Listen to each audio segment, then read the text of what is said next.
हिंदी की कक्षा में एक बार पुनः आप सभी का स्वागत करती हूँ। कैसे हैं आप लोग? आशा है आप लोग अच्छे होंगे और अच्छी तरह से अपनी पढ़ाई पर ध्यान दे रहे होंगे। आज पुनः मैं एक नए पाठ के साथ आप लोगों के समक्ष उपस्थित हुई हूँ। आज हम लोग पढ़ेंगे कक्षा 9 हिंदी ए कृतिका भाग 1 से रीढ़ की हड्डी। रीढ़ की हड्डी जिसके रचनाकार हैं जगदीश चंद्र माथुर जी। जगदीश चंद्र माथुर जी का जन्म 1917 ईस्वी में हुआ था तथा इनकी मृत्यु 1978 ईस्वी में हुई थी। जगदीश चंद्र माथुर जी ने रीढ़ की हड्डी एकांकी के माध्यम से हमारे सामने हमारे समाज की एक बहुत ही प्रमुख समस्या को प्रस्तुत किया है और वो समस्या है एक नारी जीवन से जुड़ी हुई समस्या, उसके विवाह की समस्या, उसकी शिक्षा की समस्या। किस प्रकार से आज भी हमारे समाज में हम ये नारा लगाते हैं कि बेटी बचाओ और बेटी पढ़ाओ। आप आज भी इसे सुनते हैं, देखते हैं और महसूस करते हैं और इसे सार्थक करने की कोशिश करते हैं। क्यों ये कहा जाता है कि बेटी बचाओ बेटी पढ़ाओ? ऐसा क्यों होता है? क्या बेटियों को पढ़ने का कोई अधिकार नहीं है? क्या बेटियों का पढ़ना एक पाप है? क्या बेटियां पढ़ लिख कर अपने जीवन में आगे नहीं बढ़ सकती हैं?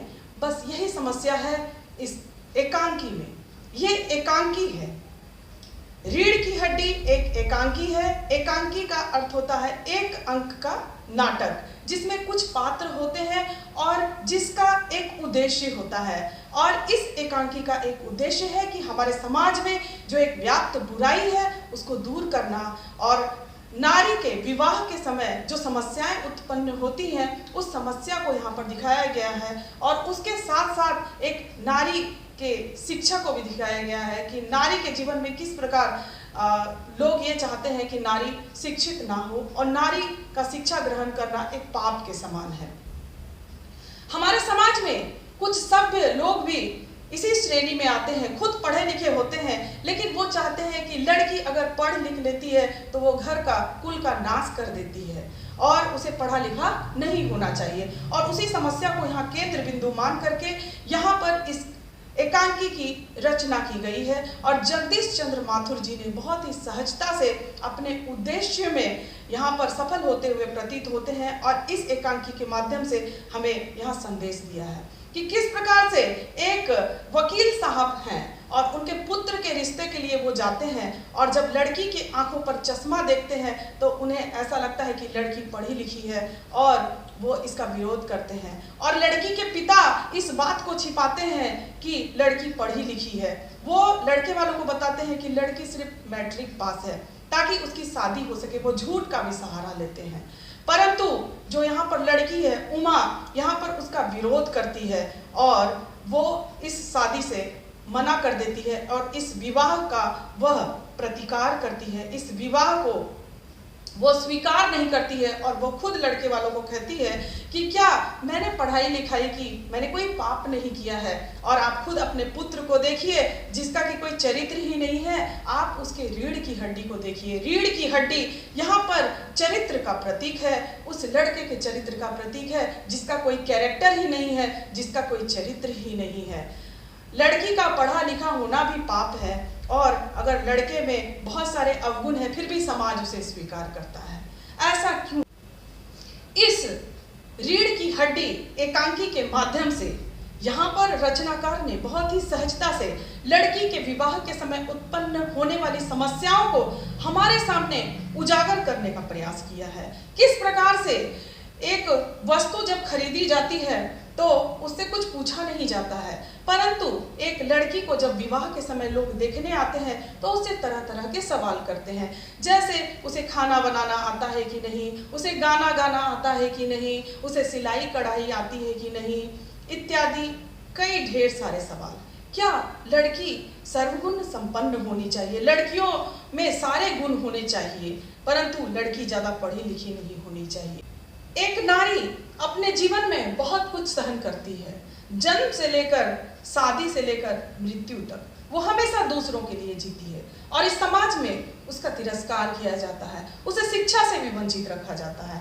विवाह के समय उसे एक सामान की तरह उसे प्रयोग किया जाता है, उससे कई सवाल किए जाते हैं जैसे कि कोई बिजनेस चल रहा हो। और यहाँ पर जो लड़के वाले हैं वो इस तरह से बात करते हैं जैसे विवाह एक बिजनेस है, और वो कहते हैं कि आइए बिजनेस की बात कर लेते हैं।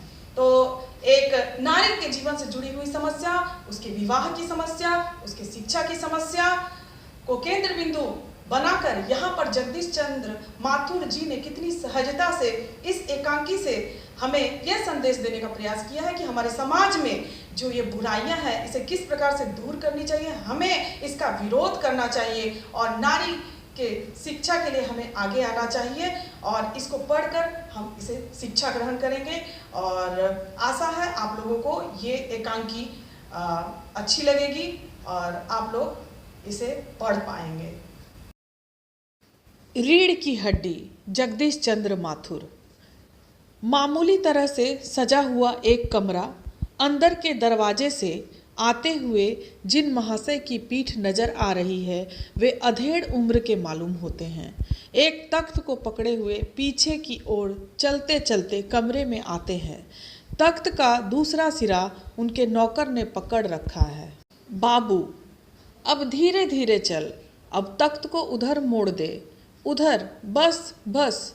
नौकर, बिछा दूं साहब? बाबू जरा तेज आवाज में, और क्या करेगा, परमात्मा के यहाँ अकल बट रही थी तो तू देर से पहुंचा था क्या? बिछा दूं साहब? और यह पसीना किस लिए बहाया है? नौकर तख्त बिछाता है। ही वह हंसता है। बाबू, हंसता क्यों है? अबे हमने भी जवानी में कसरतें की हैं, कलसों से नहाता था लोटों की तरह। यह तख्त क्या चीज है? उसे सीधा कर, यूं, हाँ बस। और सुन, बहू जी से दरी मांग ला, इसके ऊपर बिछाने के लिए चद्दर भी। कल जो धोबी के यहाँ से आई है वही। नौकर जाता है। बाबू साहब इस बीच में मेज पोस्ट ठीक करते हैं, एक झाड़न से गुलदस्ते को साफ करते हैं, कुर्सियों पर भी 2-4 हाथ लगाते हैं। सहसा घर की मालकिन प्रेमा आती है। कुंदमी रंग, छोटा कद, चेहरे और आवाज़ से जाहिर होता है किसी काम में बहुत व्यस्त है। उनके पीछे पीछे भीगी बिल्ली की तरह नौकर आ रहा है, खाली हाथ। बाबू साहब जो है वो है राम स्वरूप, उनका जो नाम है राम स्वरूप है। दोनों तरफ देखने लगते हैं। प्रेमा, मैं कहती हूँ तुम्हें इस वक्त धोती की क्या जरूरत पड़ गई? एक तो वैसे ही जल्दी जल्दी में। राम स्वरूप, धोती? प्रेमा, हाँ अभी तो बदल कर आए हो और फिर ना जाने किस लिए। राम स्वरूप, लेकिन तुमसे धोती मांगी किसने? प्रेमा, यही तो कह रहा था रतन। राम स्वरूप, क्यों बे रतन, तेरे कानों में डांट लगी है क्या? मैंने कहा था धोबी के यहाँ से जो चद्दर आई है उसे मांग ला। अब तेरे लिए दूसरा दिमाग कहाँ से लाऊं, उल्लू कहीं का। प्रेमा, अच्छा जा, पूजा वाली कोठरी में लकड़ी के बक्स के ऊपर धुले हुए कपड़े रखे हैं ना, उन्हीं में से एक चद्दर उठा ला। रतन, और दरी? प्रेमा, दरी यहीं तो रखी है कोने में, वह पड़ी तो है। राम स्वरूप दरी उठाते हुए, और बीबी जी के कमरे में से हारमोनियम उठा ला और सितार भी, जल्दी जा। रतन जाता है। पति पत्नी तख्त पर दरी बिछाते हैं। प्रेमा, लेकिन वह तुम्हारी लाडली बेटी तो मुंह फुलाए पड़ी है। राम स्वरूप, मुंह फुलाए? और तुम उसकी माँ किस मर्ज की दवा हो? जैसे तैसे करके तो वे लोग पकड़ में आए हैं। अब तुम्हारी बेवकूफ़ी से सारी मेहनत बेकार जाए तो मुझे दोष मत देना। प्रेमा, तो मैं ही क्या करूं? सारे जतन करके तो हार गई। तुम्ही ने उसे पढ़ा लिखा कर इतना सिर चढ़ा रखा है। मेरी समझ में तो ये पढ़ाई लिखाई के जंजाल आते नहीं। अपना ज़माना अच्छा था, आ ई पढ़ ली, गिनती सीख ली, और बहुत हुआ तो स्त्री सुबोधनी पढ़ ली। सच पूछो तो स्त्री सुबोधनी में ऐसी ऐसी बातें लिखी हैं, ऐसी बातें कि क्या तुम्हारी BA MA की पढ़ाई होगी। और आजकल के तो लक्षण ही अनोखे हैं। राम स्वरूप, ग्रामोफोन बाजा होता है ना? प्रेमा, क्यों? राम स्वरूप, दो तरह का होता है। एक तो आदमी का बनाया हुआ, उसे एक बार चलाकर जब चाहे तब रोक लो, और दूसरा परमात्मा का बनाया हुआ रिकॉर्ड, एक बार चढ़ा तो रुकने का नाम नहीं। प्रेमा, हटो भी, तुम्हें ठठोली ही सूझती रहती है। यह तो होता नहीं कि उस अपनी उमा को राह पर लाते। ठठोली का अर्थ यहाँ पर है मजाक। अब देर ही कितनी रही है उन लोगों के आने में। राम स्वरूप, तो हुआ क्या? प्रेमा, तुम्ही ने तो कहा था कि जरा ठीक ठाक करके नीचे लाना। आजकल तो लड़की कितनी ही सुंदर हो, बिना टीम टाम के भला कौन पूछता है। इसी मारे मैंने तो पाउडर वाउडर उसके सामने रखा था, पर उसे तो इन चीज़ों से ना जाने किस जन्म की नफरत है। मेरा कहना था कि आंचल में मुंह लपेट कर लेट गई। भाई, मैं बाज आई तुम्हारी इस लड़की से। राम स्वरूप, ना जाने कैसा इसका दिमाग है, वरना आजकल की लड़कियों के सहारे तो पाउडर का कारोबार चलता है। तो इस प्रकार से हम देखते हैं कि यहाँ जो उमा है वो इस विवाह से खुश नहीं है, जो रिश्ता उसके लिए आ रहा है वो खुश नहीं है, और वो अन्य लड़कियों की तरह यहाँ तैयार भी नहीं होना चाहती है, और वो किसी भी चीज़ में अपना समर्थन नहीं देती है। वो पढ़ाई लिखाई करना चाहती है, आगे बढ़ना चाहती है, परंतु उसके परिवार वाले उसकी शादी करवाना चाहते हैं, और उसने जितनी भी शिक्षा ग्रहण की है उसके पक्ष में उसके परिवार के लोग भी नहीं हैं, और वो मानते हैं कि वो जो ये कर रही है ये उसका शिक्षा का ही असर है। किस प्रकार से गलत मानसिकता के वो शिकार हैं और शिक्षा के महत्व को नहीं समझ पा रहे हैं। प्रेमा, अरे मैंने तो पहले ही कहा था, इंट्रेंस ही पास करा देते, लड़की अपने हाथ रहती और इतनी परेशानी ना उठानी पड़ती। पर तुम तो। राम स्वरूप बात काटकर चुप चुप दरवाजे में झांकते हुए, तुम्हें कतई अपनी जबान पर काबू नहीं है। कल ही यह बता दिया था कि उन सब लोगों के सामने जिक्र और ढंग से होगा, मगर तुम तो अभी से सब कुछ उगले देती हो। उनके आने तक तो ना जाने क्या हाल करोगी। इस प्रकार से इन पंक्तियों के माध्यम से हम देखते हैं कि यहाँ लड़के छिपाना चाहते हैं कि लड़की पढ़ी लिखी है, और प्रेमा को इस संबंध में वो चेतावनी भी देते हैं कि इस तरह से अगर वो बातें करती हैं तो अगर लड़के वाले सुन लेंगे तो इसका गलत असर होगा कि लड़की पढ़ी लिखी है, क्योंकि समाज में पढ़ी लिखी लड़कियों को उस समय उचित स्थान नहीं मिला था और उसे तुच्छ दृष्टि से देखा जाता था कि लड़की जो है वो पढ़ लिख लेने के कारण वो संस्कार विहीन हो चुकी है और उसमें कोई संस्कार नहीं है, वो बिगड़ चुकी है, इसलिए वो इसे जताना नहीं चाहते हैं। प्रेमा, अच्छा बाबा, मैं ना बोलूँगी, जैसी तुम्हारी मर्जी हो करना, बस मुझे तो मेरा काम बता दो। राम स्वरूप, तो उमा को जैसे हो तैयार कर लो, ना सही पाउडर, वैसे कौन बुरी है, पान लेकर भेज देना उसे। और नाश्ता तो तैयार है ना? रतन का आना। रतन आता है। आ गया रतन, इधर ला, इधर बाजा नीचे रख दे, चद्दर खोल, पकड़ तो जरा, उधर से चद्दर बिछाते हैं। तो इस प्रकार से हम देखते हैं कि यहाँ पर जो लड़के वाले आने वाले होते हैं तो कई प्रकार की तैयारियाँ चलती हैं, घर को सजाया जाता है और तैयारियाँ की जाती हैं कि सभी कुछ ठीक ठाक से हो। प्रेमा, नाश्ता तो तैयार है, मिठाई तो वे लोग ज़्यादा खाएंगे नहीं, कुछ नमकीन चीज़ें बना दी हैं, फल रखे हैं, चाय तैयार है और टोस्ट भी, मगर हाँ मक्खन, मक्खन तो आया ही नहीं। राम स्वरूप, क्या कहा? मक्खन नहीं आया?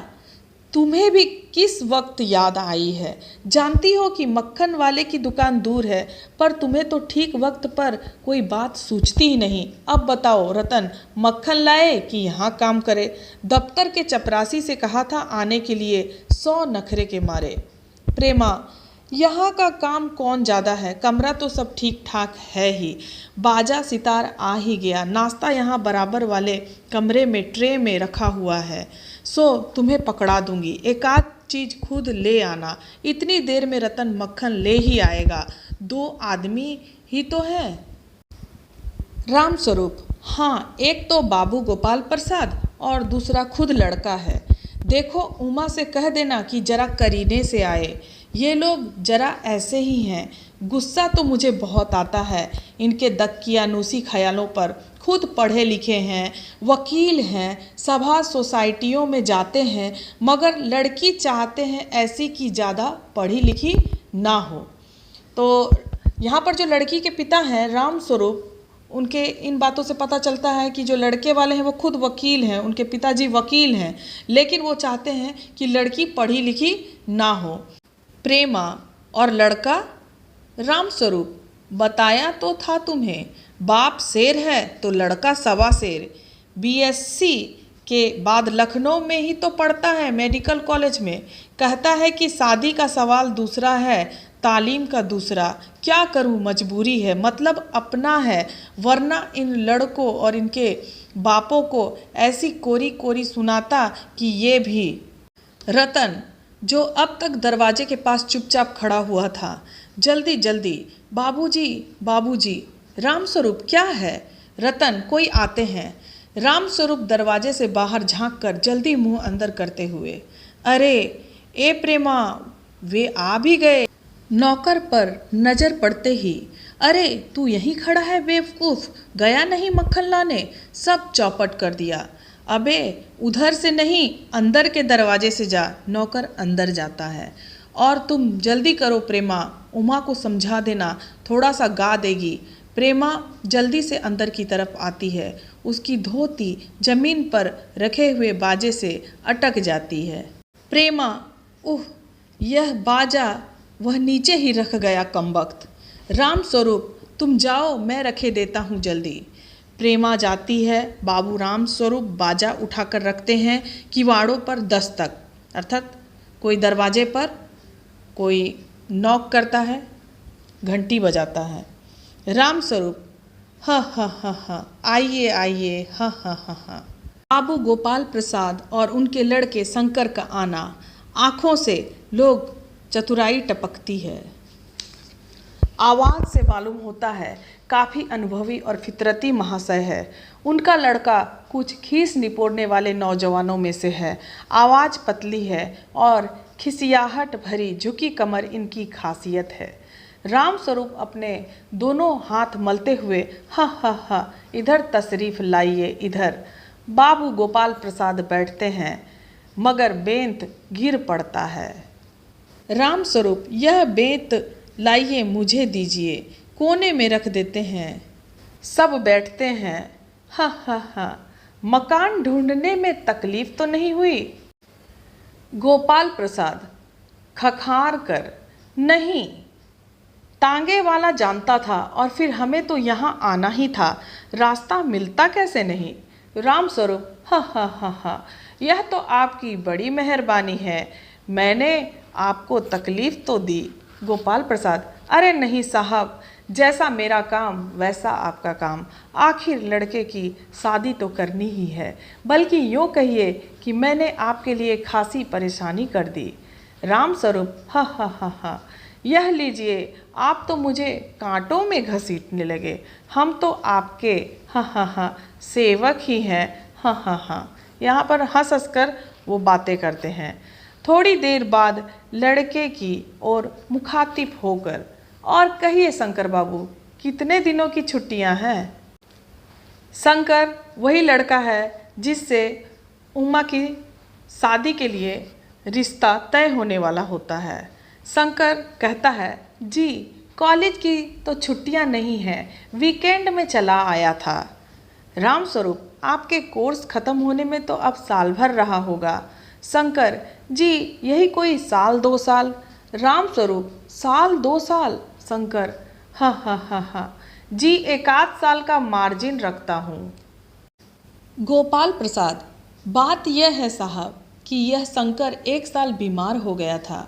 क्या बताएं, इन लोगों को इस उम्र में सारी बीमारियां सताती हैं। एक हमारा ज़माना था कि स्कूल से आकर दर्जनों कचौड़ियाँ उड़ा जाते थे, मगर फिर जो खाना खाने बैठते थे तो वैसी की वैसी ही भूख।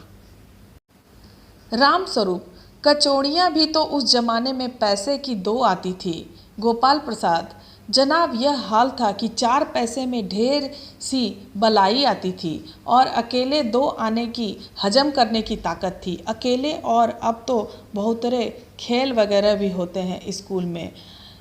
तब न कोई वॉलीबॉल जानता था, न टेनिस, न बैडमिंटन, बस कभी हॉकी या क्रिकेट कुछ लोग खेला करते थे।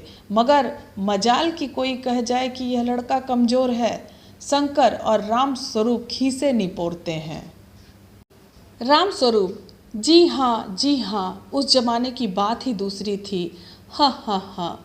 गोपाल प्रसाद जोशीली आवाज़ में, और पढ़ाई का यह हाल था कि एक बार कुर्सी पर बैठे कि 12 घंटे की सीटिंग हो गई। 12 घंटे जनाब। मैं सच कहता हूँ कि उस ज़माने का मैट्रिक भी वह अंग्रेजी लिखता था फर्राटे की कि आजकल के एमए भी मुकाबला नहीं कर सकते। राम स्वरूप, जी हाँ, यह तो है ही। गोपाल प्रसाद, माफ़ कीजिएगा बाबू राम स्वरूप, उस ज़माने की जब याद आती है अपने को जब्त करना मुश्किल हो जाता है। राम स्वरूप, हा हा हा हा। जी हाँ, वह तो रंगीन जमाना था, रंगीन जमाना, हा हा हा। शंकर भी ही करता है, अर्थात शंकर हंसता है।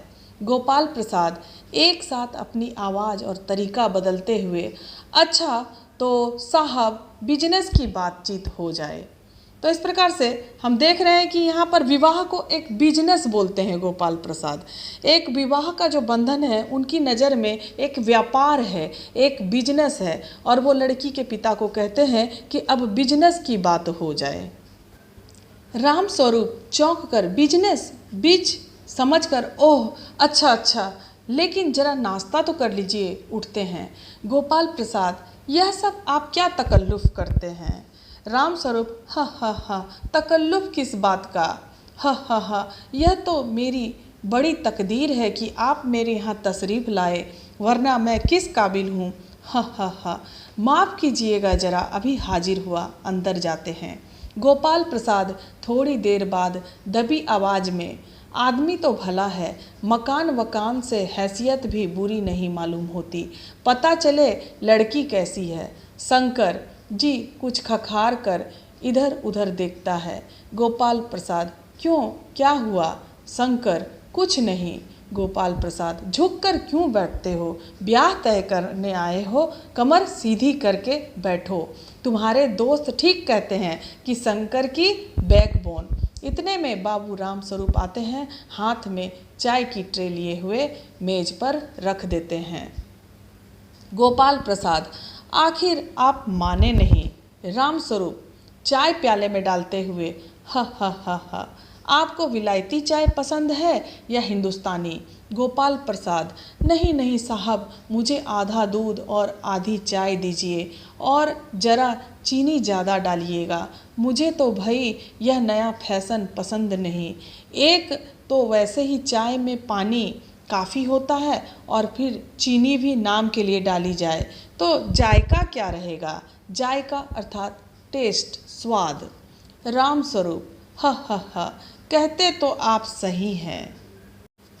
प्याला पकड़ाते हैं। शंकर खखार कर, सुना है सरकार अब ज़्यादा चीनी लेने वालों पर टैक्स लगाएगी। गोपाल प्रसाद चाय पीते हुए, सरकार जो चाहे सो कर ले, पर अगर आमदनी करनी है तो सरकार को बस एक ही टैक्स लगाना चाहिए। राम स्वरूप शंकर को प्याला पकड़ाते हुए, वह क्या? गोपाल प्रसाद, खूबसूरती पर टैक्स। राम स्वरूप और शंकर हंस पड़ते हैं। मजाक नहीं साहब, यह ऐसा टैक्स है जनाब कि देने वाले चूप ही ना करेंगे। बस शर्त यह है कि हर एक औरत पर यह छोड़ दिया जाए कि वह अपनी खूबसूरती के स्टैंडर्ड के माफिक अपने ऊपर टैक्स तय कर ले, फिर देखिए सरकार की कैसी आमदनी बढ़ती है। राम स्वरूप जोर से हंसते हुए, वाह वाह, खूब सोचा आपने, वाकई आजकल यह खूबसूरती का सवाल भी बेढब हो गया है। हम लोगों के ज़माने में तो यह कभी उठता भी न था। तस्तरी गोपाल प्रसाद की तरफ बढ़ाते हैं, लीजिए। गोपाल प्रसाद समोसा उठाते हुए, कभी नहीं साहब, कभी नहीं। राम स्वरूप शंकर की तरफ मुखातिब होकर, आपका क्या ख्याल है शंकर बाबू? शंकर किस मामले में? राम स्वरूप यही कि शादी तय करने में खूबसूरती का हिस्सा कितना होना चाहिए? गोपाल प्रसाद बीच में ही, यह बात दूसरी है बाबू राम स्वरूप। मैंने आपसे पहले भी कहा था, लड़की का खूबसूरत होना निहायत जरूरी है, कैसे भी हो, चाहे पाउडर वगैरह लगाए चाहे वैसे ही। बात यह है कि हम आप मान भी जाएं मगर घर की औरतें तो राजी नहीं होती। आपकी लड़की तो ठीक है? राम स्वरूप, जी हाँ, वह तो अभी आप देख लीजिएगा। गोपाल प्रसाद, देखना क्या, जब आपसे इतनी बातचीत हो चुकी है तब तो यह रस्म ही समझिए। राम स्वरूप, हा हा हा, यह तो आपका मेरे ऊपर भारी एहसान है, हा हा हा। गोपाल प्रसाद, और चायजा जन्म पत्र तो मिल ही गया होगा? राम स्वरूप, जी, चायजे का मिलना क्या मुश्किल बात है। चायजा अर्थात जन्म कुंडली ठाकुर जी के चरणों में रख दिया, बस खुद ब खुद मिला हुआ समझिए। गोपाल प्रसाद, यह ठीक कहा आपने, बिल्कुल ठीक, थोड़ी देर रुक कर, लेकिन हाँ, यह जो मेरे कानों में भनक पड़ी है यह तो गलत है ना? राम स्वरूप चौंक कर, क्या? गोपाल प्रसाद, यह पढ़ाई लिखाई के बारे में? जी हाँ, साफ बात है साहब, हमें ज़्यादा पढ़ी लिखी लड़की नहीं चाहिए। मेम साहब तो रखनी नहीं, कौन भुगतेगा उनके नखरों को? बस हद से हद मैट्रिक पास होनी चाहिए। क्यों शंकर? शंकर, जी हाँ, कोई नौकरी तो करानी नहीं। राम स्वरूप, नौकरी का तो कोई सवाल ही नहीं उठता।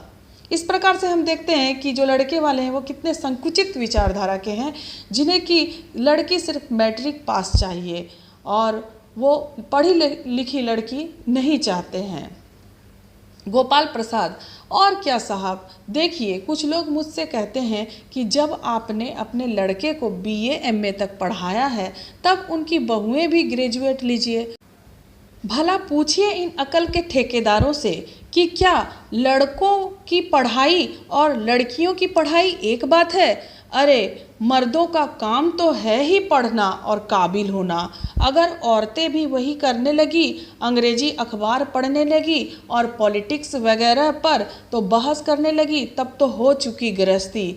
जनाब, मोर के पंख होते हैं, मोरनी के नहीं, शेर के बाल होते हैं, शेरनी के नहीं।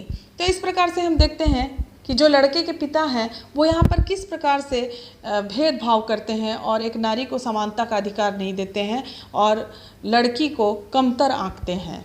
राम स्वरूप, जी हाँ, और मर्द के दाढ़ी होते हैं, औरत के नहीं, हाँ हाँ हाँ हाँ। शंकर भी हंसता है मगर गोपाल प्रसाद गंभीर हो जाते हैं। गोपाल प्रसाद, हाँ हाँ, वह भी सही है। कहने का मतलब यह है कि कुछ बातें दुनिया में ऐसी हैं जो सिर्फ मर्दों के लिए हैं और ऊंची तालीम भी ऐसी चीज़ों में से एक है। तालीम अर्थात शिक्षा, एजुकेशन। राम स्वरूप शंकर से, चाय और लीजिए। शंकर, धन्यवाद, पी चुका। राम स्वरूप गोपाल प्रसाद से, आप? गोपाल प्रसाद, बस साहब अब तो ख़त्म ही कीजिए। राम स्वरूप, आपने तो कुछ खाया ही नहीं, चाय के साथ टोस्ट नहीं थे क्या? बताएं, वह मक्खन। गोपाल प्रसाद, नाश्ता ही तो करना था साहब, कोई पेट तो भरना था नहीं, और फिर टोस्ट वोस्ट में खाता भी नहीं। राम स्वरूप, हाँ हाँ, मेज को एक तरफ सरका देते हैं, फिर अंदर के दरवाजे की तरफ मुंह कर जरा जोर से, अरे जरा पान भिजवा देना, सिगरेट मंगवाऊं? गोपाल प्रसाद, जी नहीं। पान की तस्तरी हाथों में लिए उमा आती है। उमा जो है वो राम स्वरूप की बेटी है और उसी का विवाह शंकर के साथ रिश्ते की बात चलती है, उसके विवाह की बात चलती है। सादगी के कपड़े, गर्दन झुकी हुई, बाबू गोपाल प्रसाद आंखें गड़ाकर और शंकर आंखें छिपाकर उसे ताक रहे हैं। राम स्वरूप, हा हा हा, यही है, हा हा हा, आपकी लड़की है, लाओ बेटी पान मुझे दो। उमा पान की तस्तरी अपने पिता को देती है। उस समय उसका चेहरा ऊपर को उठ जाता है और नाक पर रखा हुआ सोने की रिम वाला चश्मा दिखता है। बाप बेटे चौंक उठते हैं। गोपाल प्रसाद और शंकर एक साथ चश्मा। रामस्वरूप जरा सकपका कर, जी वह पिछले महीने में इसकी आंखें दुखनी आ गई थी, सो कुछ दिनों के लिए चश्मा लगाना पड़ रहा है। गोपाल प्रसाद, पढ़ाई वढ़ाई की वजह से तो नहीं है कुछ। रामस्वरूप, नहीं साहब, वह तो मैंने अर्ज किया ना। गोपाल प्रसाद, हूँ, संतुष्ट होकर कुछ कोमल स्वर में, बैठो बेटी। रामस्वरूप, वहाँ बैठ जाओ उमा। उस तख्त पर अपने बाजे के पास उमा बैठती है। गोपाल प्रसाद, चाल में तो कुछ खराबी है नहीं, चेहरे पर भी छवि है। हाँ, कुछ गाना बजाना सीखा है?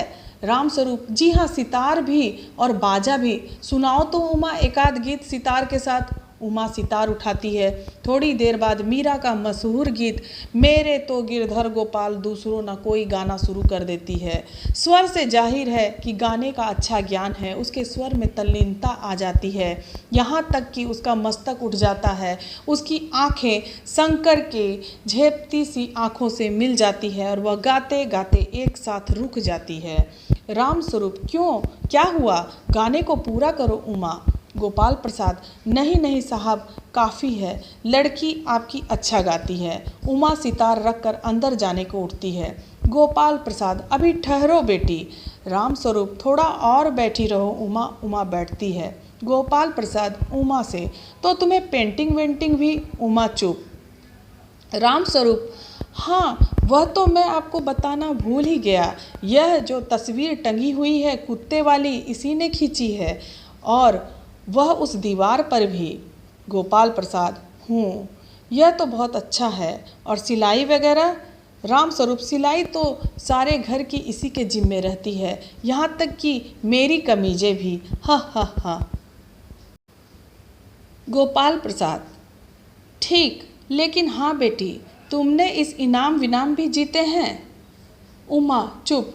रामस्वरूप इशारे के लिए खांसते हैं, लेकिन उमा चुप है, उसी तरह गर्दन झुकाए। गोपाल प्रसाद अधीर हो उठते हैं और रामस्वरूप सकपकाते हैं। रामस्वरूप, जवाब दो उमा। गोपाल प्रसाद से, हा, जरा शर्माती है। इनाम तो इसने। गोपाल प्रसाद जरा रूखी आवाज़ में, जरा इसे भी तो मुंह खोलना चाहिए। रामस्वरूप, उमा देखो आप क्या कह रहे हैं, जवाब दो ना। उमा हल्की लेकिन मजबूत आवाज़ में, क्या जवाब दूँ बाबूजी? जब कुर्सी मेज बिकती है तब दुकानदार कुर्सी मेज से कुछ नहीं पूछता, सिर्फ खरीदार को दिखला देता है, पसंद आ गई तो अच्छा है, वरना।